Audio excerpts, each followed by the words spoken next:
ପ୍ରେଜ୍ ଦ ଲର୍ଡ। ପ୍ରଭୁଙ୍କର ପ୍ରିୟ ଲୋକମାନେ, ଆସନ୍ତୁ ଆଜି ପିତା ପରମେଶ୍ୱରଙ୍କ ମୁଖ ନିର୍ଗତ ବାକ୍ୟରୁ ପଦେ ଧ୍ୟାନ କରିବା।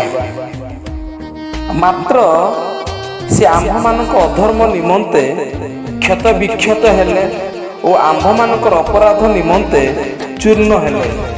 ଆମ୍ଭମାନଙ୍କର ଶାନ୍ତିଜନକ ଶାସ୍ତି ତାହାଙ୍କ ଉପରେ ବର୍ତ୍ତିଲା ଓ ତାହାଙ୍କ ପ୍ରହାରରେ ଆମ୍ଭେମାନେ ସୁସ୍ଥ ହେଲୁ।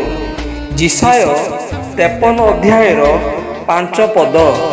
ପ୍ରଭୁ ଏହି ବାକ୍ୟ ଦ୍ୱାରା ଆପଣଙ୍କୁ ଆପଣଙ୍କ ପରିବାରକୁ ବାହୁଲ୍ୟ ରୂପେ ଆଶୀର୍ବାଦ କରନ୍ତୁ। ଧନ୍ୟବାଦ। ଆମେନ୍।